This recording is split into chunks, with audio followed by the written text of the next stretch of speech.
50K notes. You haven't looked inside? I haven't looked inside. Not yet, yes. Okay. And Ivan, most welcome. Ivan Rugamba, most welcome to having you on Gang. Thank you, Oscar. Although today you've sat me on the wrong side of the chamber.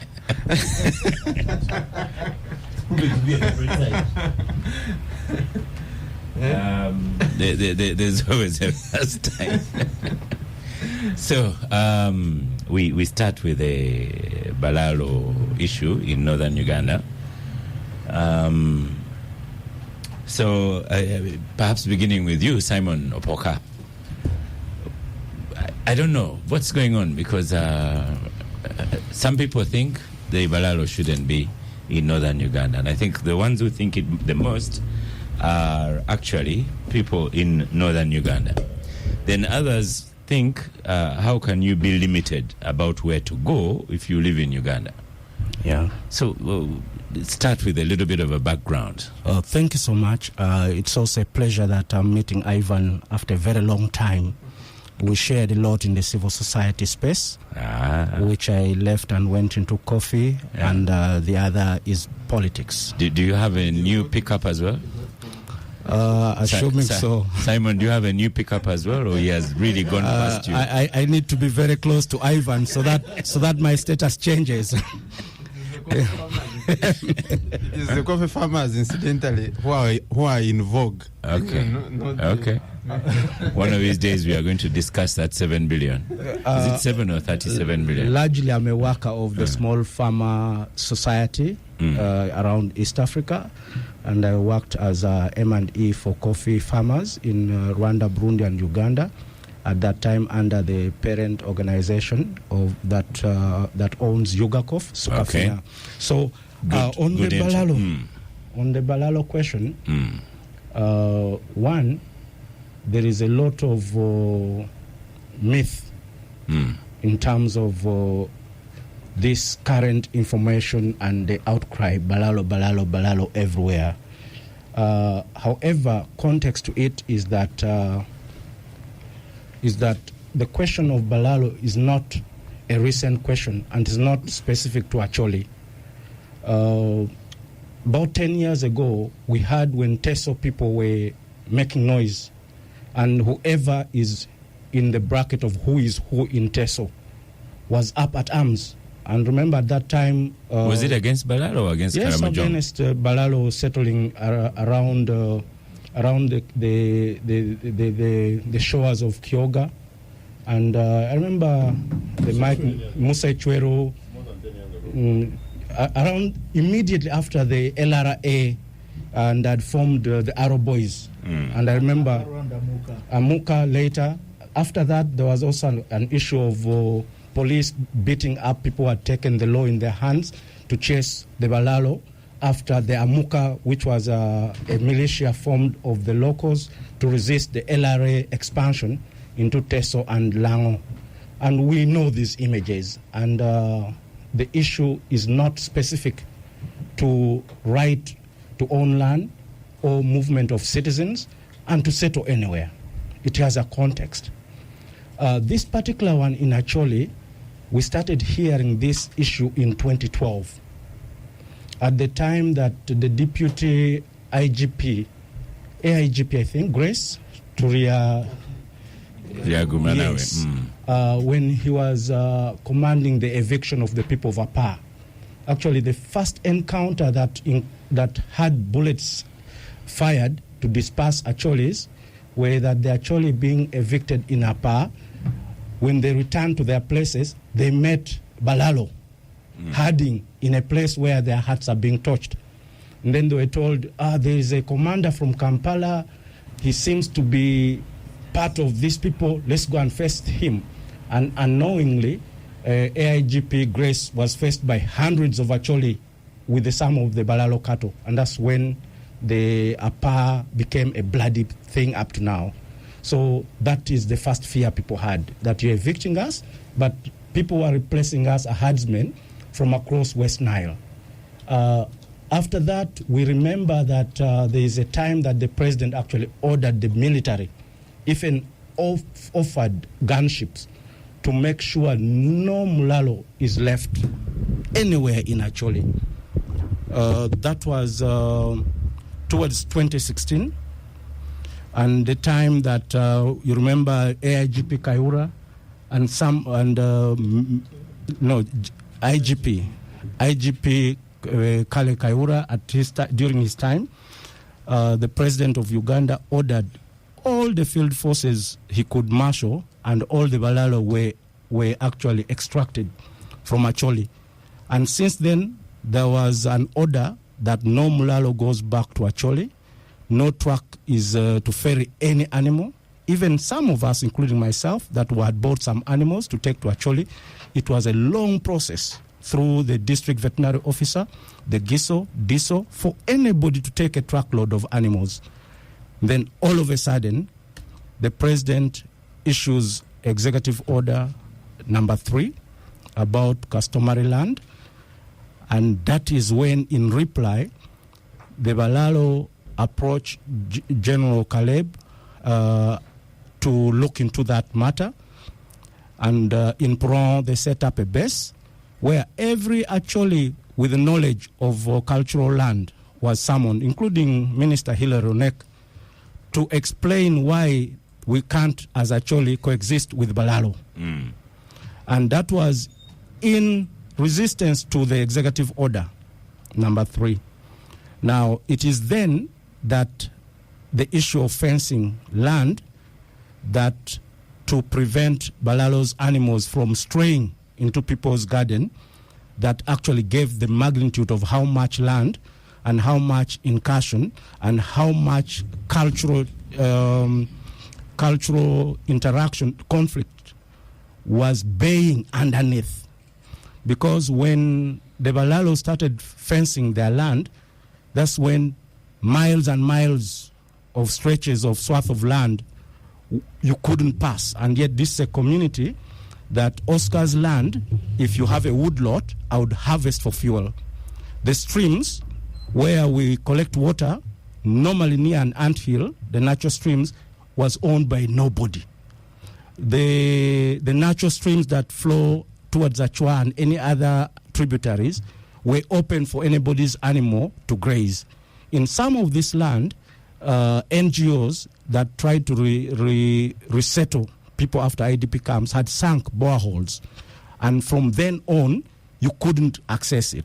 The other very important thing to look at, all Acholi homesteads, you had naturally roads going through a homestead. All. So here are square miles of land fenced, and no Acholi can go through that land because now it's trespass. And when the eviction order in Pade, they carried out, in Balaro, in Palabek, which is Lamor, they carried out. The massive resistance is largely in Balaro, which is the birthplace of Brigadier Pereno Koya. Now, this is one thing that if you don't get it, nobody will understand in Acholi. During the time that Okoya Perino was murdered, killed, or assassinated, so many of his kith and kin in Balaro, the best of the best, joined the rebellion against Amin. And their best sons went through what we used to call Young Oliech. It was a slogan for underground movement to recruit and fight Amin. And these sons of Acholi, the best of their best, went to Acholivu. From Acholivu went by ship to Moshi, Arusha, and joined the liberation against Amin. Unfortunately, most of them, it is said, they sank in a ship in Lake Victoria trying to make an incursion on Amin's government in 1972. And that is when there was a massive... Many also died in an air crash. Pardon? Many died in an air crash on the Kilimanjaro. Okay. Because they formed the bulk of what they call Kikosi Malum. Kikosi Malum, yes. Fronasa was mainly another anchor. Fronasa, which I don't talk about. Fronasa was an anchor military group that was supporting the general objective, but the core of this army was largely young men educated who should be in their 60s, 70s now as grandparents and the household heads of Balaro. So there came a vacuum. And also, Balaro had suffered a fly attack, and the Balaro is the most depopulated place of all Acholi sub-counties. It is also the most remote, because only one road goes through it to Lamour. And because of that, LRA had a safe haven. What LRA didn't do in that place, you can't speak of it up to now. It is the place that UPDF2, then NRA, made sure that nobody was left with any animal that the LRA would exploit. Particularly my family of Daniela Yela had over 200 heads of cattle by 87. And in their compensation claim, which government accepts to compensate, that they have never compensated, of the 287, government has accepted that one Captain Ruben Ikondere, who commanded the forces, which they accept is verified, it's a government liability, and government will compensate up to 47 heads of cattle. From 2005, when this started, up to now we have not got one. Now, it is this same community that is hosting cattle-rich people who have altered their culture. And the other thing that we needed to see and also know is that Acholi land is communal land. What does it mean? Beyond the rhetorics of I can't sell it to Acholi, to a non-Acholi. Acholi land design is like this. Everybody in a hamlet of maybe 6 grandfathers would own a swath of land. That swath of land is divided into one for grazing, communal grazing. Everybody contributed their animals from bride price, from any other sweat that you have earned, into a common kraal. Why? Because everybody cannot graze, since we have a place called Okang for grazing, for planting crops. Everybody went and planted crops in a gazetted area. And then we left land for woodlots. Yeah. But the most important, which is the land now in question, we left land for controlled game hunting. Okay, now I'm going to interrupt you because the way you are so passionate about this, you might speak the whole 2 hours. Maybe let me wrap up this. Yeah. So when our community were headed into IDP camps and left to go without preparation to resettle, because there was no preparation for our people to resettle, given the socio-political structure that broke down, many actually went and started sharing this communal land. Some of the communal land were actually given to other people, and they have freehold through government system, because Acholi never had control of land. The land in Acholi was crown land. So the conclusion on this per se is that these individuals, having taken of public land, look for powerful people in government, connive with them and sell to them. And now the blow is families, graveyards, water points, streams have been fenced off. What would you do for a future of a people that feel threatened? Okay. And some of the past words then, they're after your land, they're after killing you, they're after making you extinct. However much myth these things were, today we are facing them. And then the mineral issue. So for now, Oscar, that gives us a footing of where the Acholi people are from. Okay. Thank you. Edgar Tabaro, you've had a passionate presentation from Simon Opoka on the issues, fencing off public land, no access to utilities, no land, sold off to big people, problems. Yes. I've had the passionate, actually for him it's not even just a passionate presentation, it's a passionate appeal. Yeah. And he's given a good history to it. But just to correct the impression, it's not public land. This is communal land. Communal land.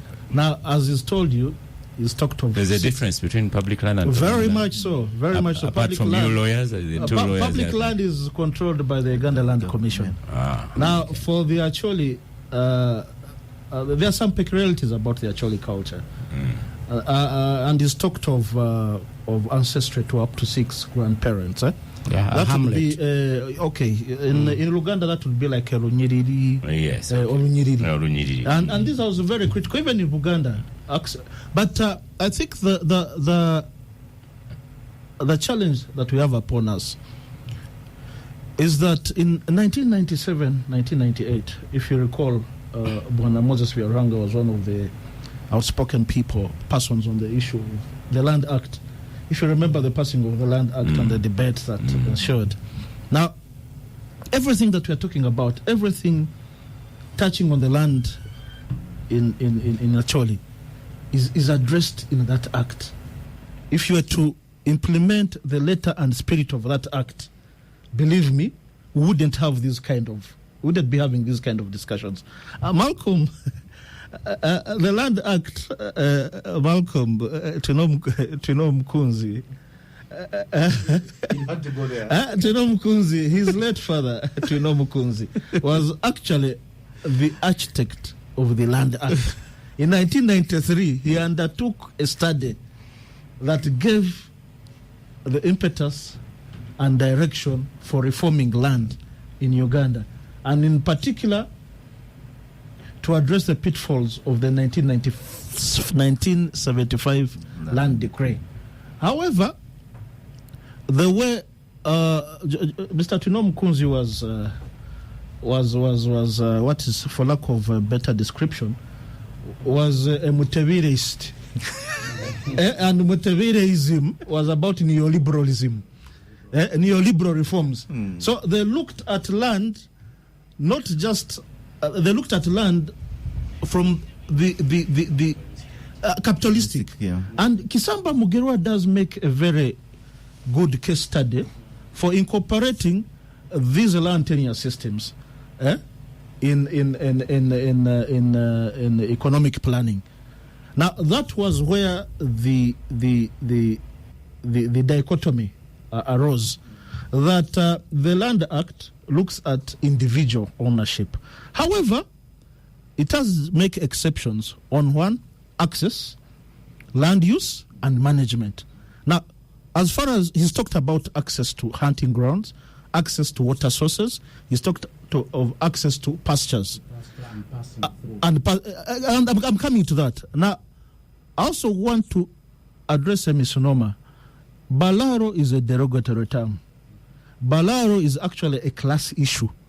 Balaro are herdsmen who used to herd richer persons' cattle, and they would be paid in form of milk or some animals in seasonal or yearly, annually.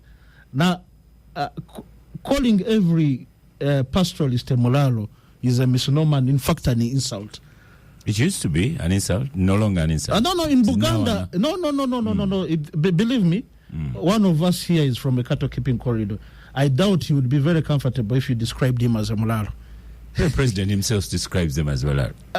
Well, he has a similar background. As President Museveni has a similar background. In 1960s, when he was a student at Intare School, he undertook these debates and made it very clear at that time it was a class struggle. He had not yet become president. When you become president, there are many dynamics you address. Okay. And unfortunately, on this occasion, it has been tribalized. So, access. Let me give a little bit of a background where the problem really started, which is the genesis of this problem. There's a neighboring state that forcefully evicted pastoralists from their territory and rendered them stateless. Those persons came to Uganda and they found accommodation. Uganda is really accommodative and has a very liberal refugee policy. Now, they went and first settled in Bulisa, and they developed misunderstandings with the local populace. Led by a lady called Grace Bororoza, they lodged a court process to protect themselves. I remember that time my old man was still a sitting judge just before he retired. He gave them an interim order. But eventually, at some point, I think Dr. Kasiri Vatwoki and Birahwa Mukitale, the MP for Bulisa at that time, lodged an application in the High Court, Masindi, that gave an order for eviction of those Balaro. The eviction was forcefully carried out by now General Sejusa. At that time, he was coordinator of intelligence. So those who were evicted headed north and occupied territories in what is now called Acholi. Now, there was a little bit of peaceful coexistence, but over time, as you said, powerful persons in government took advantage of the situation.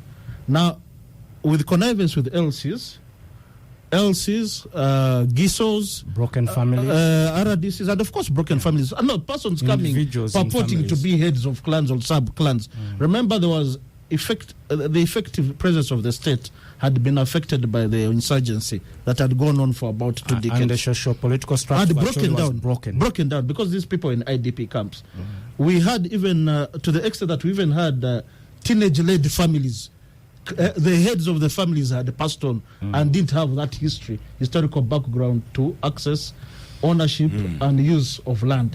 So there's another thing that particular persons from Acholi are not bringing out to the open.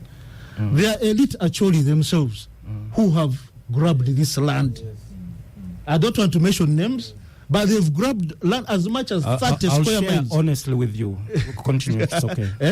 And it's not that we are sitting on it. We know what is happening, and we know many that have been reversed. Some of them are even using this as a preemptive strike. And that's why they belong to a certain side. They are launching a preemptive strike because they know it will soon come after them. Because not only do they grab that customary land, they turned it into freehold, which runs the counter to the system, the social fabric of an Acholi. When an Acholi is born, he is assured of pastures, he is assured of land for cultivation, he is assured of access to water sources. So, I'll again go back to the Land Act. The provisions of the latter act, if they were to be implemented, believe me, the discussion that we'll be having here would be very different. How to make the Acholi land more productive rather than access to it and grabbing. I will also wish to add that I'm agreed with President Museveni so far as he's implementing the executive order. But where I'm disagreed with him is that, again, that's why he falls in the trap of the Mutebires and Malcolm's late dad, Tido Mukuzi. He thinks nomadism is primordial and therefore cannot be incorporated in national development. And I'm disagreed with that. There are nomads the world over. There are in this region in South America. We have in Denmark, in Russia, Mongolia. And the best example that you can learn from is the example in Botswana. Kama Seretse, Sakarese Kama. He maintained the more nomadic lifestyle of the cattle keepers there. However, did provide public amenities for them to continue living their traditional life, but incorporated in the national economy. How did he do it? One, there are migratory patterns. Many of them follow, of course, because of climate change, they follow pastures. Some of these water sources are seasonal. So when you have long spells of the dry season, we do not have technology. It's there. We do not have a meteorological drought, strictly speaking. Ours are just extended spells of the dry season. Yeah. We've never gone year on year without rain. So, the most what he did, Seretse Kama, he established public amenities, migratory paths. Those ones can clearly be marked out. So you establish cattle dips, cattle markets, valley dams, especially to ensure that people have all year round access to water, and it's worked out there. Out there. So I don't see why the traditional system is very maligned, and we believe living that way is a primitive. To that extent, I'm disagreed. Right. These are like history lessons on the gang today. Ivan and Malcolm are taking copious notes. Moses has brought out his mini laptop, the phone, So now you're on microphone now. I'm not sure what you're going to be reading. Is it from the laptop, from the phone, from everywhere? Philip in Kampala says, good presentation by Simon and Edgar. But Edgar, you are wrong. Nobody died on a plane in Kilimanjaro. The plane skidded off the tarmac and was rendered inoperable. And Malcolm will answer this question. Well, Moses will answer, or Malcolm, if an executive order is a law. I should say this Philip is a lawyer. So, Moses, you're on microphone. I am not so sure which one you're going to use first, phone or laptop. Okay. You've seen the issues presented by Simon. Edgar has mitigated some, agreed with part of the executive order. Where should the balaro go? Well, where do they come from? Bulisa, according to Tabari. No, actually, neighboring country. And it was Tanzania. I dare Moses to mention the country. Tanzania. No, we have to be. At least I remember it was Tanzania. We are diplomats. I mean, we are. The way I responded is I said, where do they go? Should they go? Then where do they come from? Somebody must have come from somewhere. Now, where they were they there legally, were they illegally, that's another matter. I do agree with some aspects of, you see, Acholi land, or any other land. I own land myself. I wouldn't want anybody to come and start doing activities on my land without my authority. So, the land in Acholi is not free for all. There is some leadership, some ownership. The ownership mechanism might be different from the rest of the country. When I talk about communal, when I talk about the rest of within private and some things like that. So that should not be abused by anyone. As I said, if I own land as Moses Byaruhanga and family, Edgar cannot come and start grazing or planting crops on my land without my authority. If he's to do so, we must have either agreed on a rent basis or whichever mode we have agreed upon. So, anybody going to Acholi land or any other part of Uganda and start doing the activities on land without the knowledge and the authorization of the ownership of that, or the owners of that land, is doing it illegally. And they must go where they said where they came from. Where did they come from?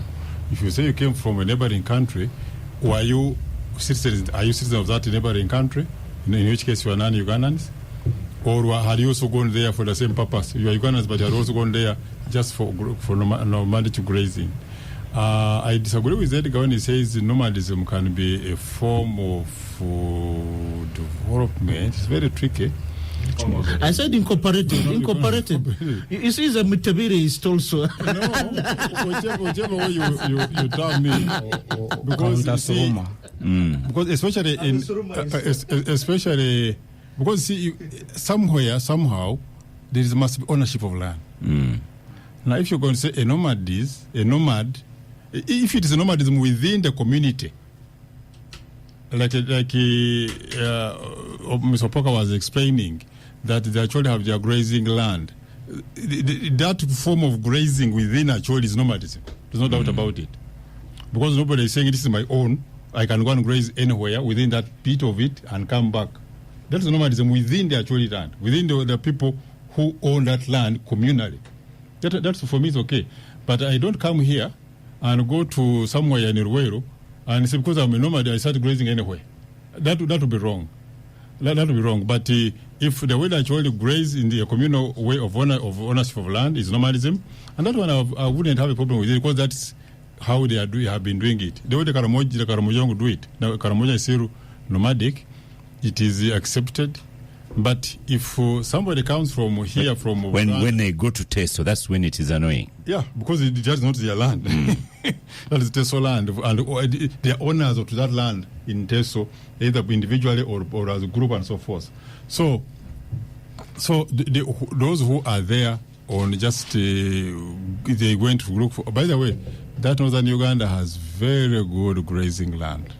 When you are passing by, for those who know something about cows, you see a lot of good pasture. Moses, you're going to bring more problems for that. No. That's a fact. Let me add there That's a that fact. Acholi used to despise Ankole meat from Ankole cow. But right now, because of the nature of the grass, the taste of the meat Has changed. yes, just changed. And you're right. And what is right is right. It has improved. I can tell you the taste and even the mass for per kilo has improved. Body mass. Yes, and these are the things people talk of, and we have to be honest. Okay, hold on. I drove from Lira through, of course, through Yam, through Karuma, through Olwio, through Karuma again, up to Koboko. Oof! Now in West Nile, the grass is so beautiful, and there's what we call panicum maximum. Panicum is a good is a good pasture. In fact, a kilo here in Kampala is sold about 40,000 to go if you want to plant the pasture. But in northern Uganda, it's just natural. So what here I plant at my farm, there you find it somewhere. And the shrubs are not so big, so it's good land for grazing. But whoever wants to graze there must graze there with the knowledge of within the law, and the law also incorporates the traditions of the people. So anyone doing that outside the law should really be dealt with. And this morning, when I knew it was the topic, I talked to the minister in charge for northern Uganda, the Honorable Grace Kuichwin, and she said they have so far, I think, impounded about 4,600 cows within the people who are supposed to be evicted. A lot of that, about 3,000 have been claimed and people gone away. So they're still holding about 1,600, and the exercise continues. And it will have to The continue. exercise of evicting. Those who are there illegally continues. Right. Yeah. Okay, Malcolm, Yes, Oscar. you're on microphone. And the special question that was asked of you is an executive order law to begin with. An executive order is a form of law, and I think that would also be using the word law a little bit loosely, because no, loosely, because again we also know that law is created by a certain arm of government. Now, the executive, as another arm of government, can also set about certain rules and regulations or policies, so to speak, that ideally are designed to, in some ways, implement the existing law or address an immediate issue ahead of a more comprehensive address by the legislature, which would be Parliament. So, must you obey an executive order? I would strongly advise that you do. Can it be challenged? Yes. An executive order can be challenged, and there are processes for that, just like any other policy would be. I'm not going to address myself to the executive order itself. And I'd just like to thank Edgar and Simon and Moses for really framing where we are now. I think, and I agree with a lot of what they say in terms of how we have come to where we are today. I think that it is also challenging to look at this issue in isolation from the general socio-political context that we are in Uganda. I think that the government of the day has had a lot to play in getting us to where we are now. Some of the issues are historical, but how have they been managed over time? And I think that is something to question as well. What is the process, and without going into the real history, what is the process, what is the contribution towards state formation that we find ourselves in right now? Because the laws are bound. The Constitution, very comprehensive, albeit it's several amendments. The Land Act, as we've been told, itself provides for all of these. So who then has created the situation or enabled the situation for us to have a law on the books which doesn't get implemented? For us to have a right to move around as a Ugandan, but that right gets affected by, certain interests here and there. I think a key question for northern Uganda is, and I think Simon touched on it, how the resettlement was done. What levels of justice were provided by the resettlement itself? Because it became an opportunity for opportunists to take advantage and pretend to have an interest in that area and have created the mess that we are seeing now. When we talk about transitional justice and what that looks like for restoration of communities that have gone through conflict, that is something that this government has shied away from for a very long time. Things around truth-telling, memorialization, you'll realize Edgar says the plane crashed, but someone says, no, it skidded, and there's no agreement. And as long as that happens, then... yes, so you might both be right. But I think that... the more serious, when Simon here is talking about LRA and the devastation and all, someone else say, look at how we rescued northern Uganda. Yeah. So such a commission maybe would bring them together to kind of say the same thing. The young soldiers that gave their lives for a true cause to pacify the north, and they are gone. If they came back today, no matter their tribes, many died and perished in Acholi. What would they say of this? And that's where state formation comes in. That are we looking at the sacrifices that are made by different groups of people, because those that died were from different parts of different parts of the country, and are we appreciating the legacy, their legacy, or what they hoped would be their legacy from a perspective of inclusivity and not trying to divide? I love the example you gave of Botswana. But I think Botswana has, and it's almost similar to what Moses was saying about having the communities themselves. You have a limit, and I think where we are now, it's going to be very difficult. I'm not trying to defend the thoughts of my late father, but I think it's going to be very difficult to. It's okay. It's ideological. It's hold on. Yes. And I think it's going to be very difficult to look at nomadism. Especially within, you see, you can't divorce from the social political process we're in, because a place like Botswana has had one of the most stable democracies in Africa.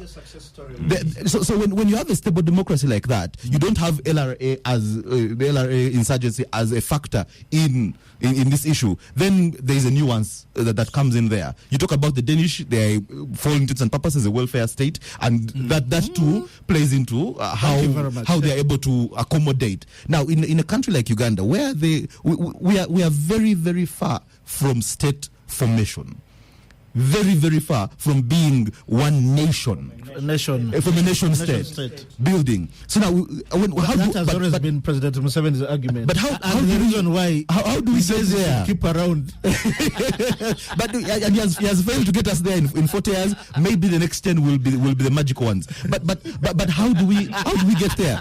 But if it's a process, how do you build on without removing from? Because the way it appears, when you have the levels of impunity that are in this country, when a general will go and fence off land, or an important person will go and fence off land, and that is that. Moses will come here and tell us that if someone is violating the law, they should be punished. And we agree with you. Story. But that's where it ends. I'm glad Simon is willing to mention some of these names. Maybe Moses picks up on them and something gets done. Okay. Yeah, but I think that the future really lies in finding a way of accommodating the pastoralists within those communities. I do agree that they can be provided with certain amenities. Education, for example, for the Karamojong has been a very important part of how they have maintained their pastoralism, but then also still moving to some levels of sedentary lifestyles. Ivan, you've been listening well. I'm taking notes. Yes. The first class student. He scored the first class, by the way. He's no ordinary student. Yes. he has Moses' way of playing around with statistics. I will not say lying, but playing around with statistics. Sometimes called Oscar. Sometimes it's called sophistry. That's the correct term. Oscar, I have 4 points to make on this issue. The first is Mr. Boka, Edgar, and the colleagues have given a historical background to the land tenure system, so I will not bother with that. I will concern myself with the immediate subjects we're discussing, at least the immediate history of this. And the first issue was a point of illegal incursion and grabbing of land in northern Uganda. In 2021, the president, before this executive order, there was a letter written by the president to the Right Honorable Prime Minister, dated November 2021, in which it was under the subject inconsiderate, I think illegal and inconsiderate balaro. That was the subject of it. It was written to the Right Honorable Prime Minister, Ruben Anabanja.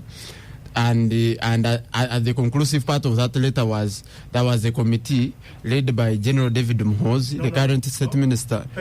No. It was General David Mhozi. There was there was a committee led by the General David Mhozi, State Minister for Internal Affairs. It included the late Minister Angola. Yeah, it had Bright Ramirama. So they were all soldiers. Yes, this was a committee set up to verify some of these issues, ensure that those who are grabbing land and what are evicted from northern Uganda, and fulfill two conditions. The first condition was that ensure that the balaro who exist in northern Uganda have legally leased or bought land. The second was that those who are there have fenced that land and have water sources in those lands to avoid the communal conflicts of land straying to graze on other people's land, gardens, plantations, and all of those. The third point of that directive for that committee was to put in place stringent guidelines for the movement, to regulate the movement of cows into northern Uganda via Karuma and all of that. The General David Mhozi committee went and made a very comprehensive report. I have a copy of this. Yes, I have a copy of that report. Which we can delve in, but it's very voluminous. But one of those, it gave a historical perspective of these issues, of why the balaro continue to flock into. It actually doesn't look at Acholi alone. It's comprehensive. Pokot, Teso, West Nile, but leaves out Kasese. Yes. Because I think the discussion then was specifically on northern Uganda. So that report concludes by putting in place guidance, and they almost outlaw issuing of permits for movement of cows, into northern Uganda. But they report to the president That's that 2021. Yes, yeah, for 2023. But the committee was set up in 2021. So finally, the idea is that there is a committee now evicting those people who are illegally in there. They have put in place laws to regulate the movement of cows into northern Uganda. That should have sort of settled the matter. But now once that the report is out, then the people from northern Uganda now bring other issues to bring the argument to say, there cannot be an aspect of legal buying, because land in Acholi is what? Is communally owned. Communally owned. Edgar and my friend here will guide whether there isn't a process of translating communal land into freehold or legal land, because there is actually in the law a clear process of translating a communal land, customary land into freehold land. And like somebody had already hinted here, some elite Acholi and people from northern Uganda have actually been doing what? Have been parceling out land and translating it into freehold titles. So the balaro now came up with the argument and they said, why are we being treated differently?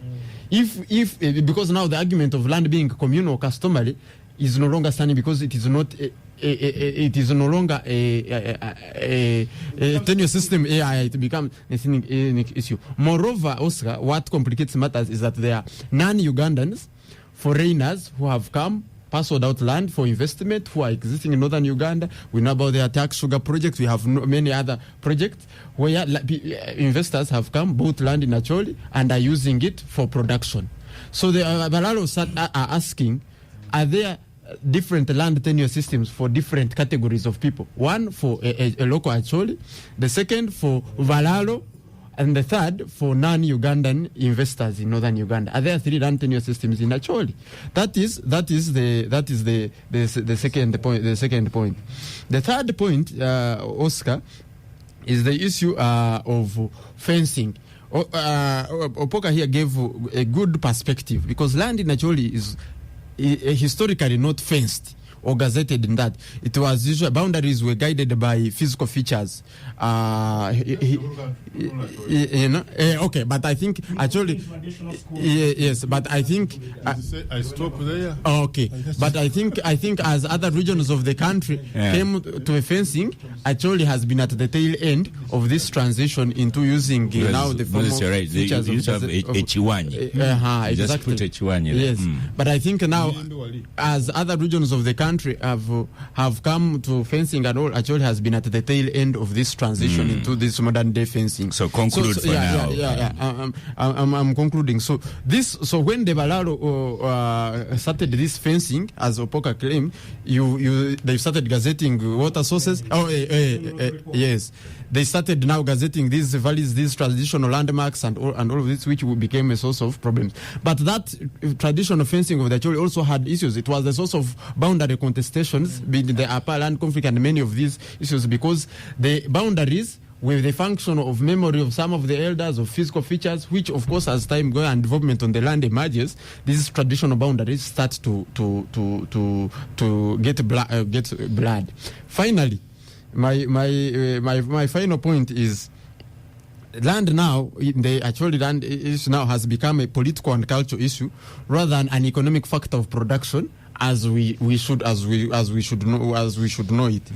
And and it is so because the underlying issue that is for which now the Balala are being scapegoated is that they are historically unresolved issues of land, of war debt compensation, and the general aftermath of the war in northern Uganda, because northern Uganda reconstruction and rehabilitation, because people were brought from IDP camps and resettled in a manner that is still, and the people lost their cows in the mid 2000s and were not sufficiently compensated. Economically, actually, northern Uganda has continuously ranked on the lowest bits of the poverty poverty index, and therefore they actually reasonably say they cannot compete in a free market. The idea of a free market economy of land selling and buying is rigid, or it cannot make sense for people who are marginalized, who are historically marginalized in that sense. So for me, the solution is that the government must go ahead and address the issues of war claimants, war debt compensation, and resettlement, rather than scapegoating balaro, who are, I would say, are actually pastoralist agriculture migrants into northern Uganda, who are, I could even call them agriculture investors, because they are bringing cows into northern Uganda. There's a booming cattle market, and then we are going to stop here. Yes, you're coming back. You're going to stop here for now. For it is two people who have actually given an opinion on what should happen. Moses has said eviction continue. And the verification committee says. No, I'm saying on this show. Yes, and Oscar, and mind you, it is headed by. Hold on. The eviction committee does not say those who bought should be evicted. It says those who illegally and grabbed and don't have their land fenced. So those are the ones that should. As we go into a break, Moses says eviction continue. Ivan says balaro can even be seen as an economic activity or even investors. Yes. So, but and someone has not said what he would like directly. A question to you by Noah Wine just says, Mr. Opoka, clarify on your submission where you talked about Captain Ikondere in this whole thing. What does the late Ikondere, who to the best of my recollection died in 1998, have to do with the balaro? Please clarify after the break. Thank you. Prior to return from world UN camps, and they started a rebel activity that signed a peace agreement in 1991. They were feeding off a lot of our own animals. And the NRA, as a policy, cleared all the animals. And it is on record that my family, of the 100 plus animals we had in 87, 88, is willing to compensate in 2005 up to now 47 heads of cattle. Okay? And it is proved, and is also in the documents for the compensation, that the commanding officer that headed the raid, perhaps to deny the rebels a feeding ground, was Captain Ruben Ikondere. And just a moment, we are not going to... Just a correction. Okay. I think the Ikondere I knew... by 87... was never captain at that time. Major at the time of this passing. But anyway. No. The passing, in 87, it is in the documents verified by UPDF. And it is the basis for my family to get compensation. Yeah. Now, part of the anger my family has, the hamlet, is that by 87, we had over 200 heads of cattle, belonging to more than 10 household heads. But now and the these were bride compensation price. is 47. The compensation agreed in 2005 are 47. Okay, and it has not come. 47 up to now, not one. Okay. Now this same family is facing balaro, who have come. Actually, not balaro, senior government officials who have done exactly what you've said balaro are. By the way, the balaro right now, if we had this show in Palaro, they would be here, even in thousands, because they are actually workers. They are workers. Let me be honest with you, and that's why I started by saying there is this myth of classifying ethnic groups as balaro. No. They are individuals with the ranks in government, and some are Acholi, some are not Acholi, and they're the ones who come and take advantage of broken families, having failed to resettle people with the NITEP, NUSAF, NAP, PRDP, parallel to budget. Remember, parallel to national budget, and they are taking advantage of poverty. One particular one that is hurting, because last week I met people for fact find. I don't speak my mind. I go and call returnees, and this is a woman who had been in the bush for 15 years. In Acholi, it is only a woman who is married and buried at your home that's yours. If she has any problem, she can come back to her father's home with any child, even the husband. And if Ivan Rugambwa, That's correct. Rugambwa, if Ivan marries my sister and somehow in the cattle corridor where he comes from faces a problem, Ivan can come home to Opoka's home, and I would welcome you and your wife, who is my sister, and I'll show you land. That's how Ivan will get land in Acholi. But you will not get it as a community of the Balalo. You will get it as my son. And from then on, your children are Acholi. But we know that Ivan is not Acholi. This is how Acholi gives you land. In return, you can even give us animals, okay? Now, let him this is important in relation to this lady.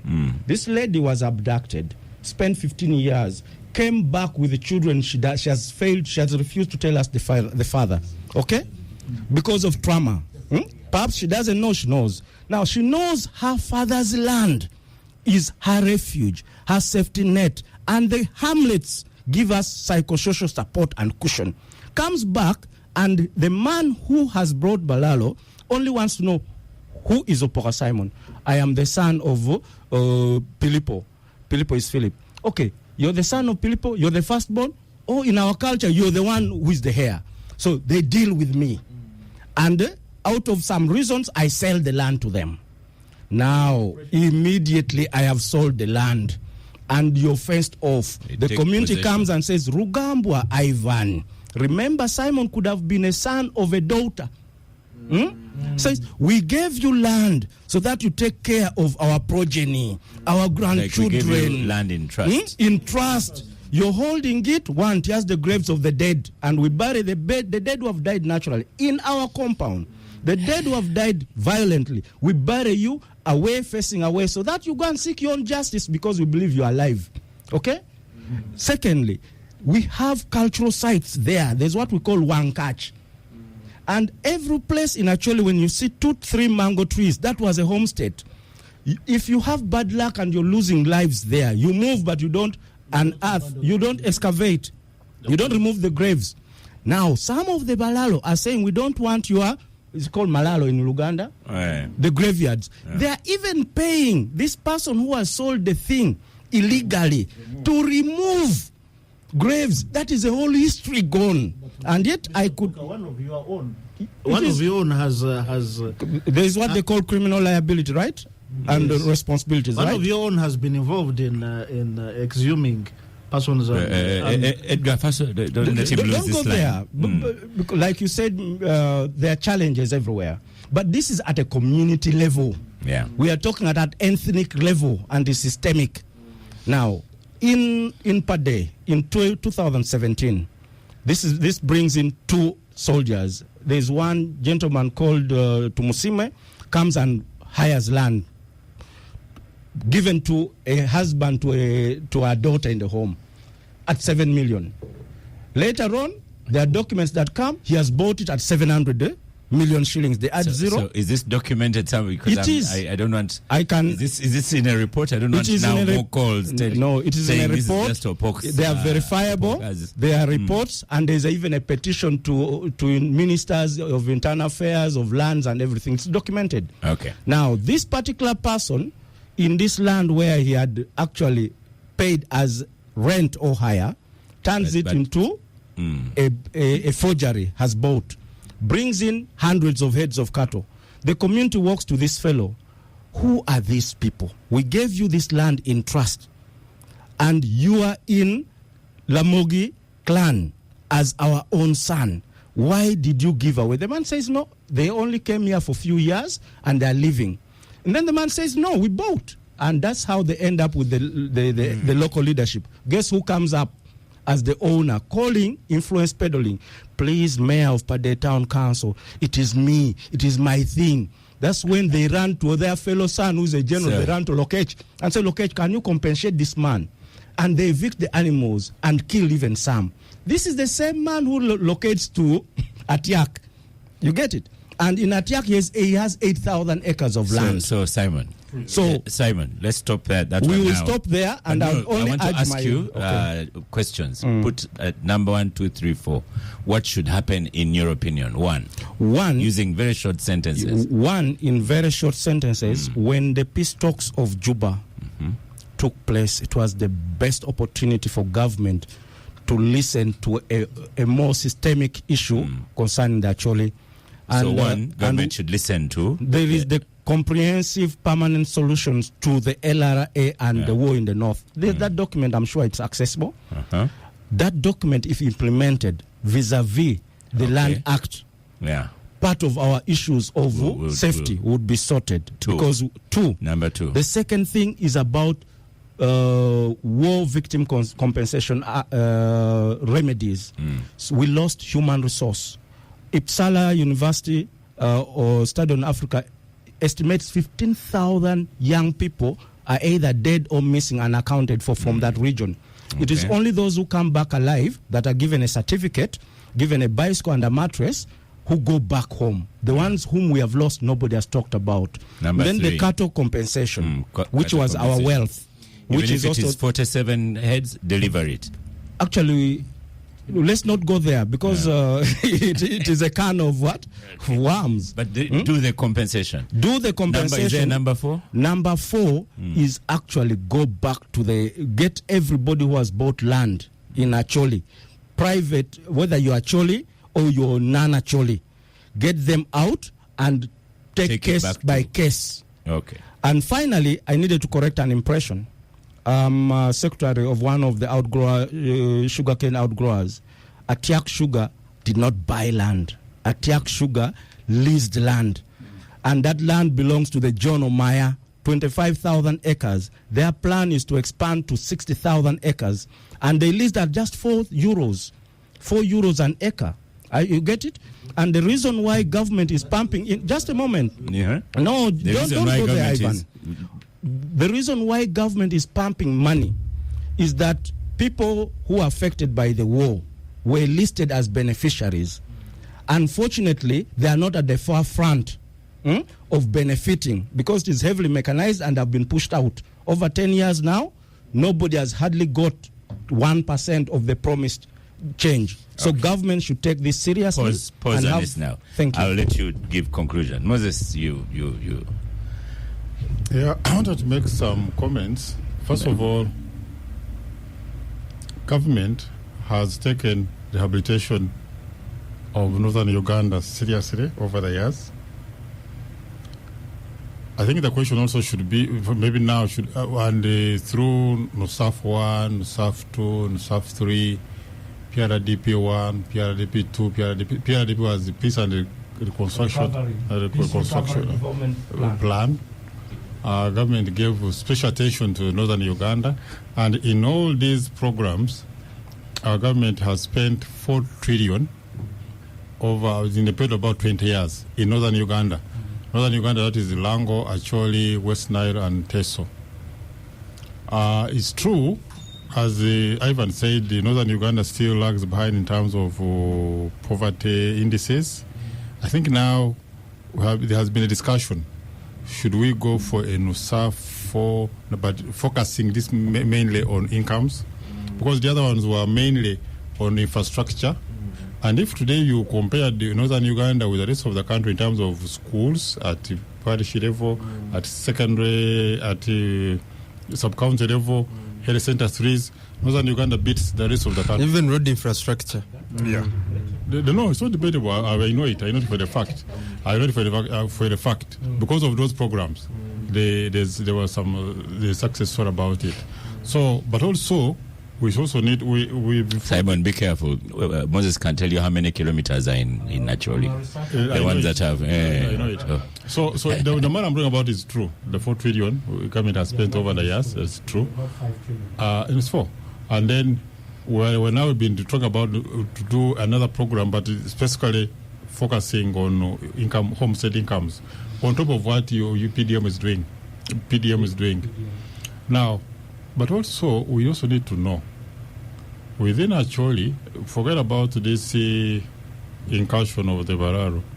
I remember when we were doing the manifesto of 2011 elections, after people had come back from the camps, the biggest challenge within Acholi was land issues, land wrangles were the biggest.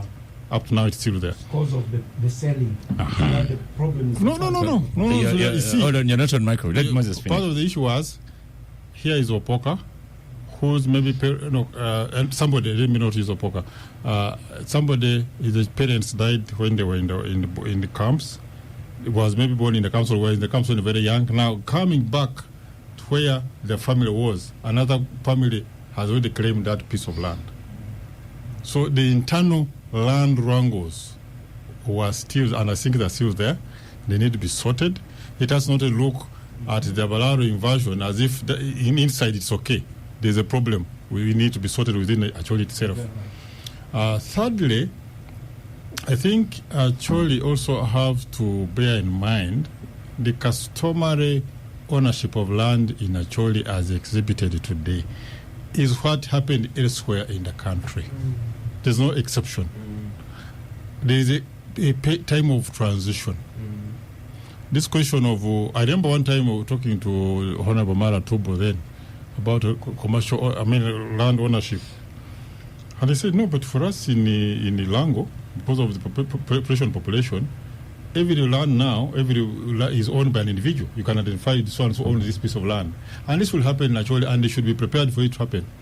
Even today, when you talk to other senior people, they will tell you, yes, we used to have grazing land, we used to have hunting land, grazing land, and family land where you would have the gardens and so forth. But as the children would increase, the family land would eat into grazing land, and grazing land would eat into hunting land.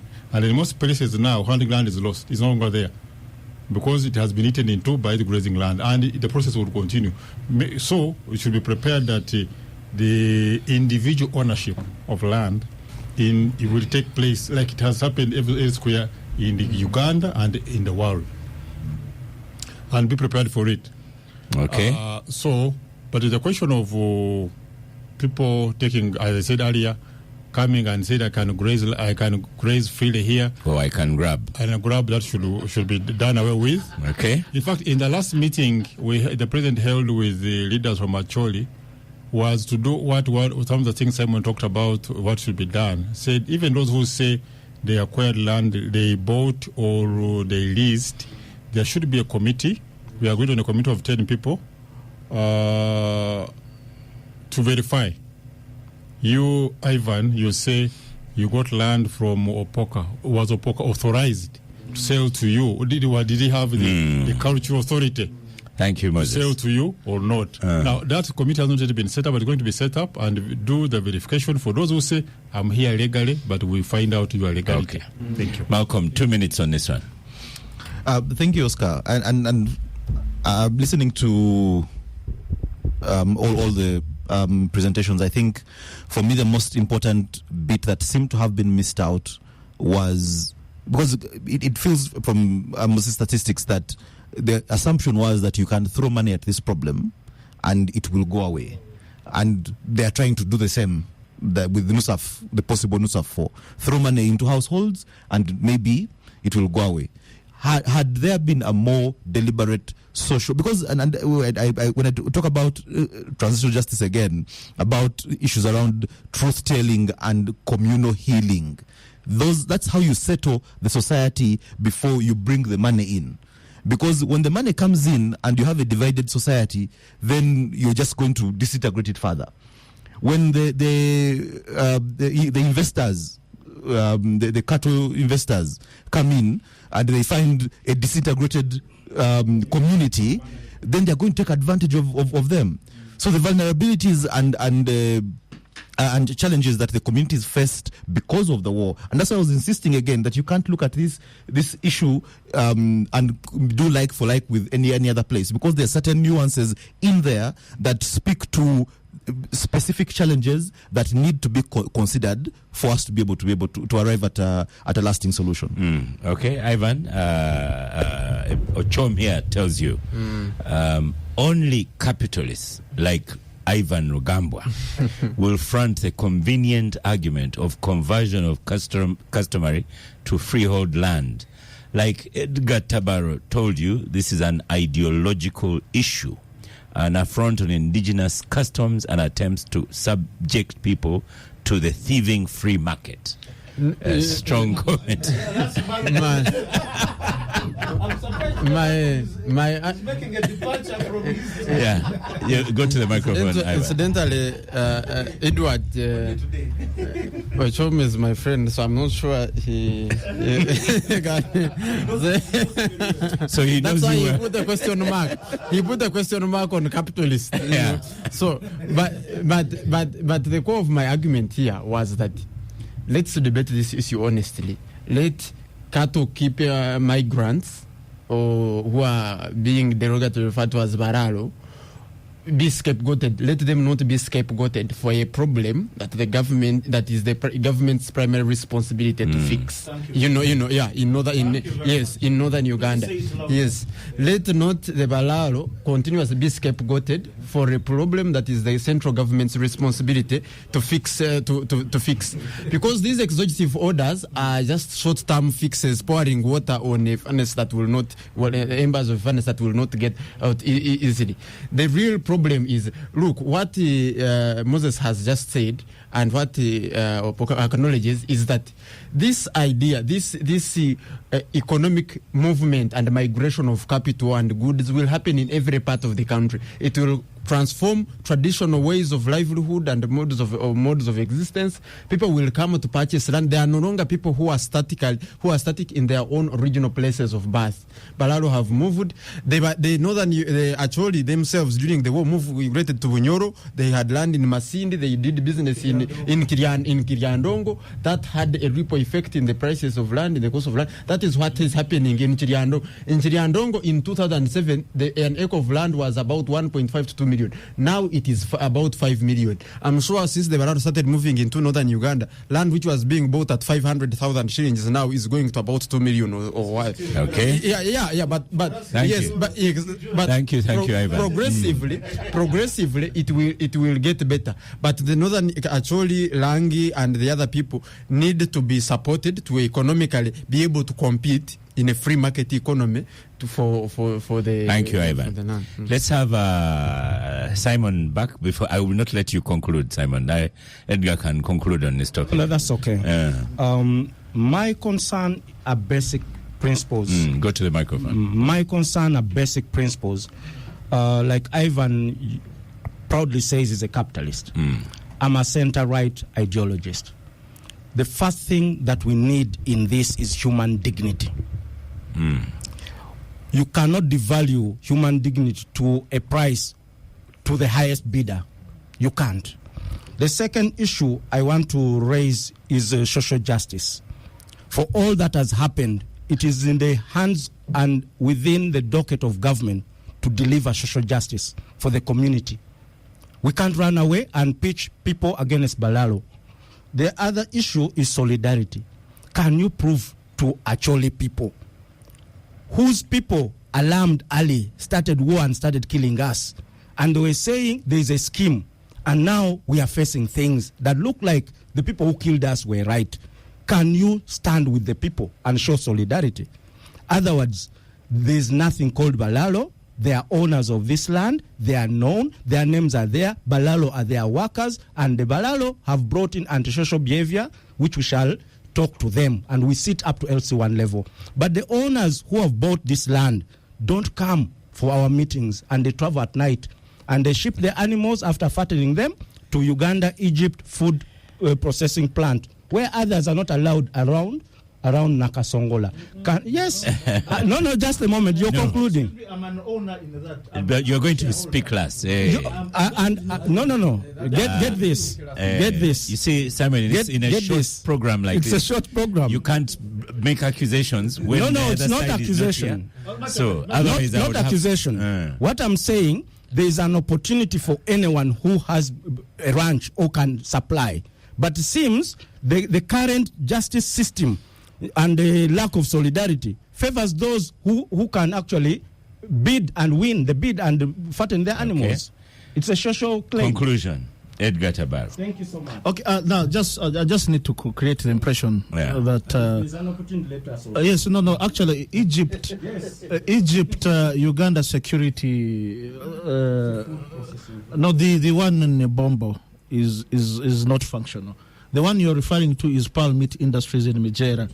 Pearl Meat Industries in Mulengera, Nakasongola. I am a shareholder in that company. We So you are the people.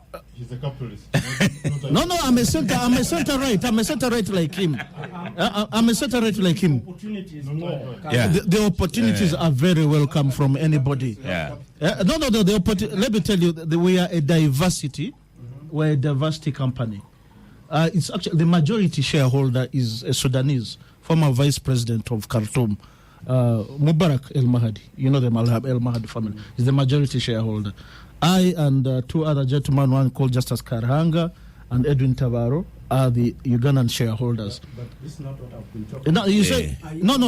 I have background to that, so it's not true that persons from Acholi are not given opportunity. Now that you I need to correct that. Now to conclude on this topic. I happen to be a Mufuruchi in Toro Kingdom. I also happen to have served as Attorney General of that kingdom. We've had similar skirmishes, but we've kept them at bay, largely because, one, we acknowledge the problem. Two, when it comes to issues of land, we've had engagement with both central government and the kingdom to protect the vulnerable people, be they Vatoro, be they non-indigenous Vatoro. Yeah, that one we've done, and I was part of those efforts. I was together with the Honorable Kaliba, Kaliba. Stephen Kaliba was Prime Minister of Toro Kingdom, myself as Attorney General. From the government side, we made a deal with the State House. Florence Choncho was the other person. And the MOU is very clear on protection of marginalized persons. Now, to conclude on this so-called balaro Acholi thing, the Land Act, like I said, has all the solutions. One of them, there's a land fund that is created to compensate, one, victims of dispossession, all to compensate those landowners who have been overtaken by events like squatters and other processes that this other country has undergone, could even be acquisition by government. So, unfortunately for us, no. I'm looking at the balaro themselves. The balaro themselves, and I'm talking of the marginalized balaro, not those, So I'm saying the land act and the land fund, the land fund and the land act, the land fund that is created by the land act. Comment on X, formerly Twitter. Thanks for the show. This is Joseph Burite, because it's sufficiently illuminating. We are stuck in peasantry. Hence, land will remain a major cause of tension in Uganda for a while. Sadly, the judiciary is ill-prepared to swiftly arbitrate land conflicts. Yeah, but the head of the judiciary himself is conflicted. He's conflicted in the matter. But really, to conclude, yeah. the land fund, I see Moses is becoming uncomfortable. Have 30 seconds to conclude. 30 seconds to conclude. Unfortunately, the land fund, Ivan, the land fund has been turned into a monopoly and a cartel of certain groups and does not benefit the intended persons. We stop for a break. Malcolm, I always like a safe conclusion, but I'm not sure. Sure. Yeah, because I thought Edgar would deliver a very safe conclusion. Not Simon, but it been on. I know that Malcolm would have been in trouble. So, Moses, we are going to leave the government, your government's overspend, now requiring trillions. For that one, we'll save for next week, because there's not enough time now. In less than half an hour to the end of the show. So you kick us off with this Congo issue. UPDF is withdrawing, Ivan.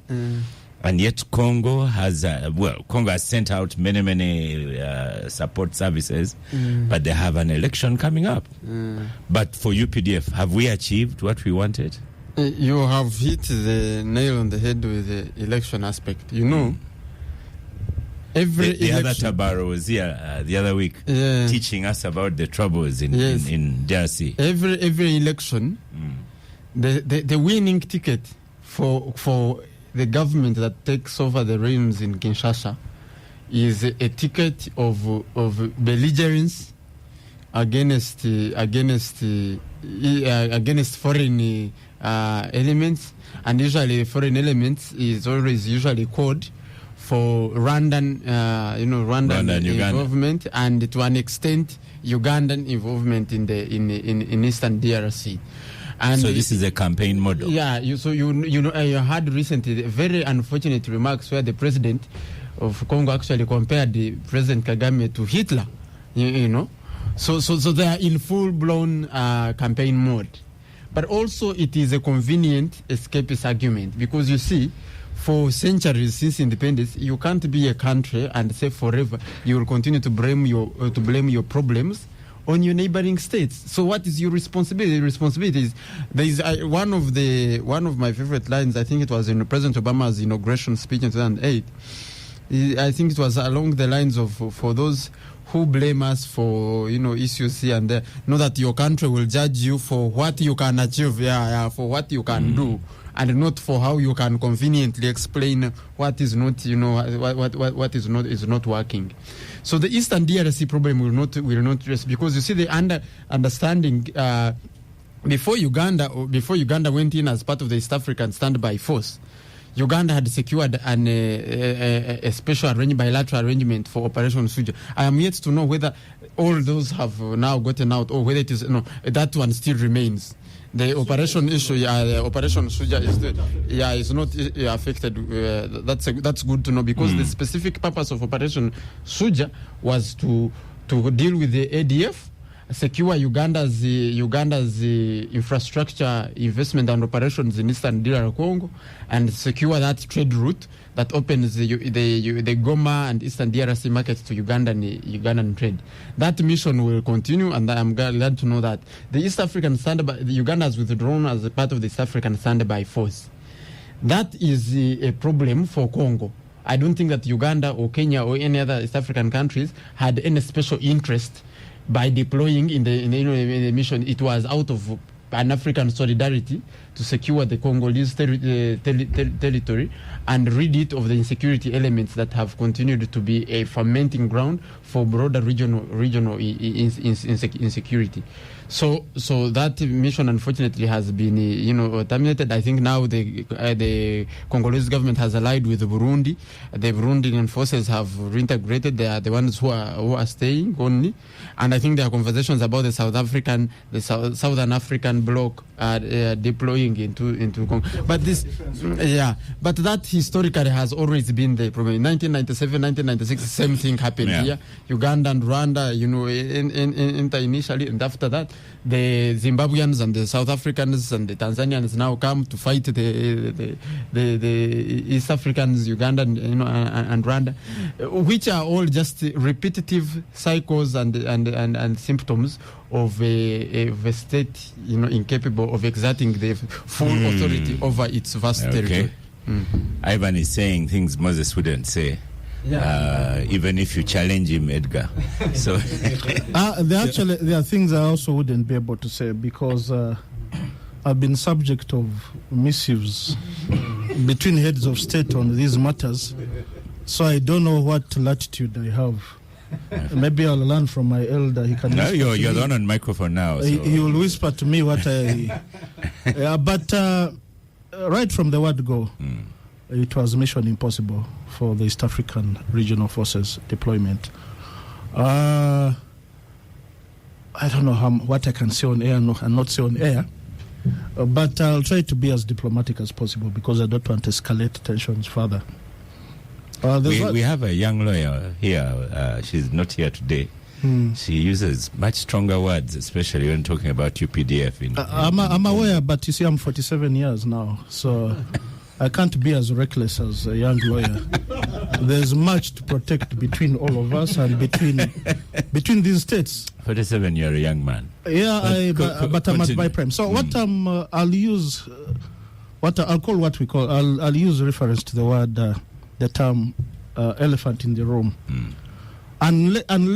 Unless and until the elephant in the room is dealt with, there's going to continue being a problem in that part of the world.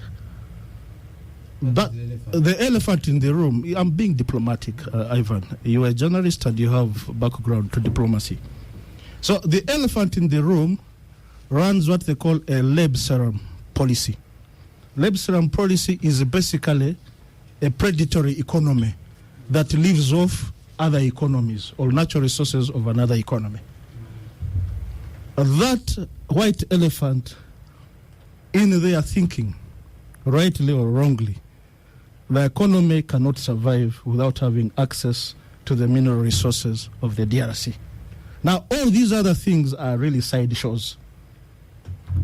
The White House issued a statement on December 11th, the spokesperson for the National Security Advisor, that there had been agreed a ceasefire between this white elephant and Kinshasa.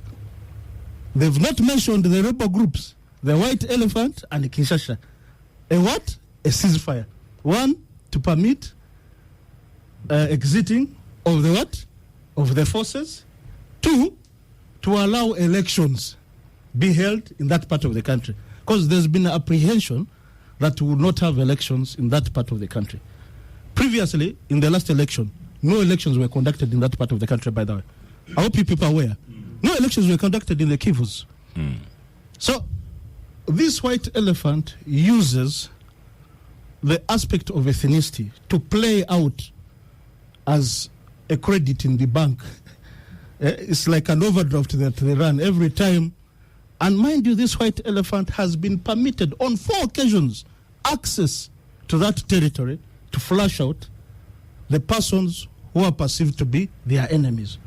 On all those 4 occasions, what happened instead? We saw increase in exports of certain mineral resources like coltan, diamonds, and gold from that economy. So, and to address what Mr. Rugamba has been talking about, that there's some kind of state failure in that part of the country. No.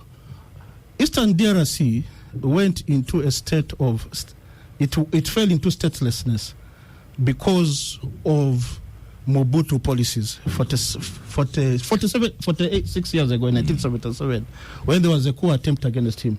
Mind you, Mobutu, by the way, Mobutu, for the first 10 years Mobutu was in power, he delivered. He constructed roads. All those aerodromes you see, 103 aerodromes were constructed by Mobutu. There was a rail that was constructed. Kisangani Lake Port was extended. Matadi, and also attempted, I think, was it 5,000 megawatts of electricity at Inga. So I'm coming to that. Now, that part of the DRC, the Eastern DRC, are very much detached from the rest of the DRC in terms of language, culture. They speak Swahili. Culture, they are mainly, they are inclined to the East African community or the rest of the East African states. So the persons in the rest, in the rest of the DRC, the other side of the DRC, they are like those, like we used to have in the past, referring to the Northeast. Northern War. No, even Northern War, you remember the attitude. Those people up there. Yeah. Really, which I think is really anachronistic. So, now. So the election will go ahead. The election will go ahead. And by the way, it's on 20th. It's on 20th. By the way, Wednesday. By the way, Tshisekedi is the least radical in that whole group. Believe me. It's because Ugandan media is not covering them. Fayulu. Even Moise Katumbi, who was seen to be a little moderate when he was campaigning in the northwest, Huatuele and Batwele, Isilo and Buta, the language he used was very hard on the two neighbors to the east. Extremely hard language. Now, there's an aspect I want to bring out that missed out in all discussions I've been seeing around. Right from the word go, when they started the Nairobi conclave talks, spearheaded by Uhuru Kenyatta as he was exiting as president, there's one country in the East African region that consistently kept away from these meetings. When the heads of state were meeting, they would send a permanent secretary for defense. kept away, no word. Even the communiques kept away from signing the communiques that were being released. So that country has allied itself with South Africa as well, SADC, and voted in Windhoek to deploy under SADC in the DRC. Now, for South Africa is undergoing many challenges. There's a big likelihood that if the aspect of electricity in South Africa is not addressed, the ANC stands the misfortune of losing elections or sharing power with the smaller parties. Now, it's been escalated to a national security issue. And therefore, Inga Dam... So the forces must go to Congo. They have already deployed. Actually, on 5th of March, there was a meeting of the East African forces, the CDFs. Now, DRC sent the equivalent of Brigadier General Igumba, commandant of the Akimaka Staff College, to represent their CDF low-level delegation, showing that there's this interest in the whole operation. But what was shocking is that if you look at the minutes of the meeting, this East African force has not formally commenced interaction with the South African South African Defense Forces, who are replacing them. There's no... So, really, to conclude on this, just clarify that the white elephant is not Uganda. For the record, that it is not Uganda. I don't know why you want me. I don't know why you want me to say. So Moses, I thought I'd be under protection from Ivan, but now he wants me to reduce it to. No, we're running out of time. Much obliged. Moses, if Edgar, who is not Moses, is using white elephants, now Moses might take us to blue elephants. Your own microphone. Now, what's the question? UPDF is withdrawing. Well, as it has been mentioned, the withdrawal of UPDF is to do with the East African force, which went to Congo, DRC, as a result of East African after a President Summit. I think the one which is being referred to by Edgar here. Definitely, Congo, DRC should be able to take on its own security. In fact, for me, keyword is should be able. Yeah, some of the things when I talk to some of our colleagues or friends in the Western world, I say, see, when you talk about democracy, without consolidating security of a country, you are off track. I think what we need as a world is a consolidation of even when they talk about refugees and what, why are there refugees?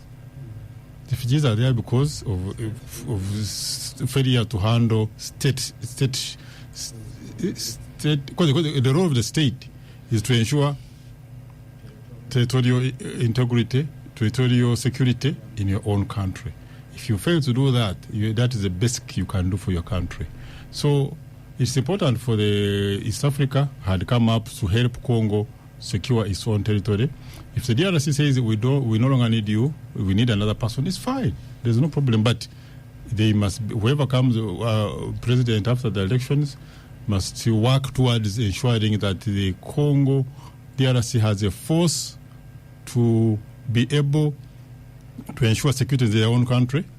Even our working with them on Operation Soja is because we needed to augment their capacity to deal with the ADF, which was not only a threat to Uganda but also to Congo, because ADF has been they would sneak in and kill people in Uganda, but also they terrorize the Congolese themselves. So working together with the defense forces of Congo is to secure both sides, both Uganda and the Congo side. But if Congo can have its own army to deal with it, that's good for them. Be it. So for me, the issue is look forward to ensure that the DRC has the capacity to deal with what they call negative forces against the neighbors, and also ensure that it's secure within its borders. Nobody can come in the M23, M what, to put a threat to them. The other aims. Because like Uganda, we went through similar issues. We didn't seek anybody's assistance to deal with LRA, to deal with Lakwena. They used to get budget support from the British government. Well, the money is okay, but not forces. We never had the votes on the ground. We were able to deal with them. But even for the budget support, it was not for defense. It was budget for support for school and so forth. Yeah, but sometimes we know it ends up. Biggest challenge we had, but defense sector reform was from British government. The biggest challenge we had was how much can you spend on defense to ensure that we deal with the LRA. And when we said no, what they were saying don't spend more than 2% of your budget, GDP. We said no, we have to go beyond that. And when we did it, we were able to deal with LRA and all these forces and secure the whole country. So Congo has to make sure that it secures its own borders. The neighbors shouldn't have any business there. Simon. On the question of Congo, there are a number of things at play. I think we should agree that the current president was a negotiated presidency. And before he assumed office, we saw an entourage to the former president of Kenya. We saw a meeting with the president in Uganda, and then he was declared as a president. And he has maintained his presidency based on a negotiation with the neighboring forces, UPDF and others. But there is a history to SADC. You remember when Ban Ki-moon was in this country to amend and agree that it is not a peacekeeping force, but a reaction. They called it a reaction force? When SADC formed the basis of the team that flashed out M23 at that time. And Tanzania participated. It was Kikwete. Actually, Yes, Tanzania participated. And we are seeing... allow Ivan to have his samosa and chapati. We're seeing a similar situation playing Tanzania out. was the contributing force in East Africa as a member of SADC. But before they were deployed, they agreed that they are not a peacekeeping force. It is a peace-enforcing force. Engaging in combat. Yes, and that's the reason, that's how M23 was pushed to our borders. This time round, the stake is too high for the SADC members, and the stability of Congo It's very critical. is critical. Sure. And there's even a minister for energy. I remember when I was asked to help one of the presidential candidates in 2016, our best shot to bring energy and be energy sufficient, at the same time borrow mutual security, was to actually tap power from Congo or from Ethiopia, arguing that we shall have mutual interest. And that is now critical for Congo. And I think, in conclusion on my side, this is what you would call strategic ambiguity. The words that are flying. It's for the voters to know that the current president is a very serious president. Because those whose elections they claim were rigged are actually More radical. More radical. And by seeing the contingent from Uganda and the neighboring forces leave, it is a sign that he's effective. However, I want to tell, no nation builds her army, a professional army, without the help of others. In Uganda, we had counter-LRA by American forces, and they were the ones who helped coordinate intelligence. And we also saw in the Dominic Ongwen case who our friendly forces were in helping us aggregate evidence against LRA. So the same thing, let's allow Congo, not for selfish reasons, to also reap the benefit of stronger forces with a democratic tendency to stabilize the economy. Thank you. Ivan, seeing that you have dispatched the samosa and chapati, you can interrupt the banana and just 1 minute. He's been doing justice to the mega yogurt. I would encourage each one of you to take mega yogurt. Yes, I'll give you 1 minute and Edgar 1 minute, because now I've seen, I think Malcolm might be the best person to conclude. The safest person on the table to conclude. On Congo. They allow you just another minute.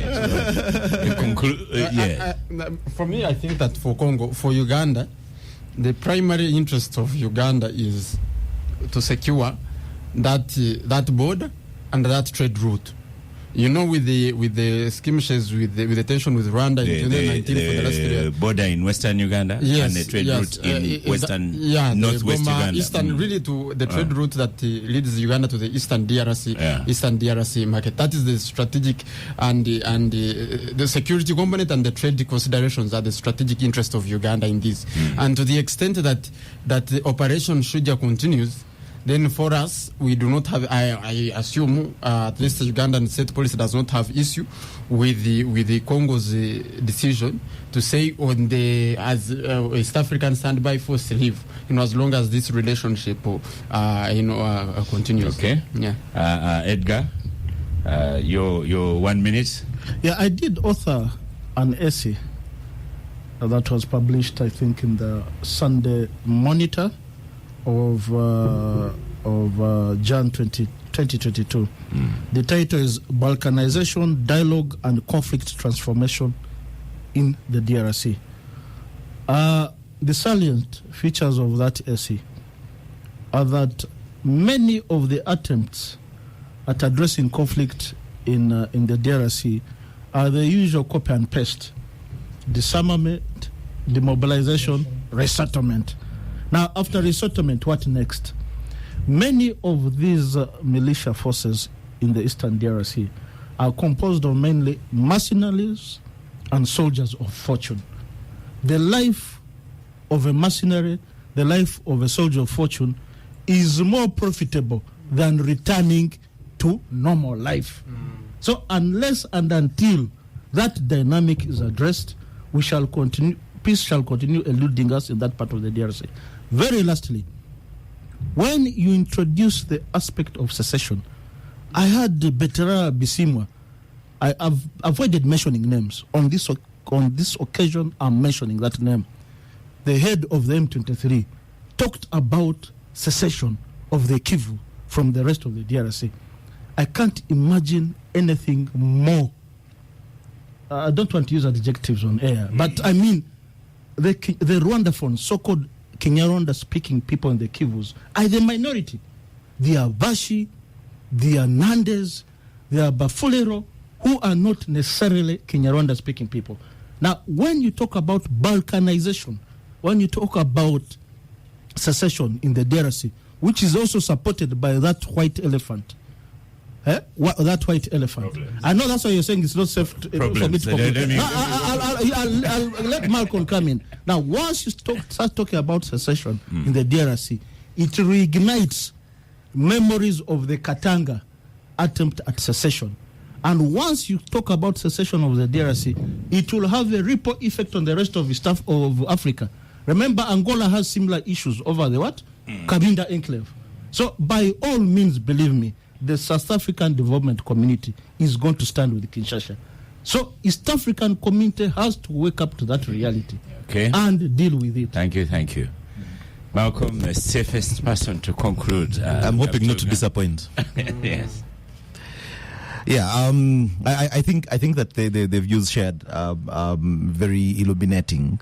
But what kept going through my mind, and when we were preparing, when I got to know the topic, was just thinking out loud how very alive King Leopold's ghost is in the DRC, and it is very alive. It is very well and being fed.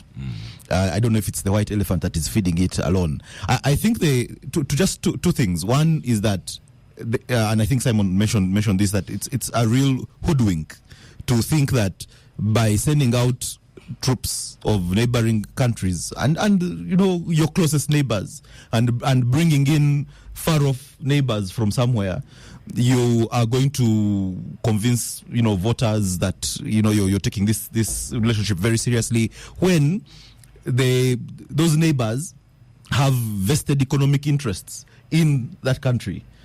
We can't be building roads into the DRC and the UPDF contingent is going, and there's an assumption that actually the relationship is being severed entirely.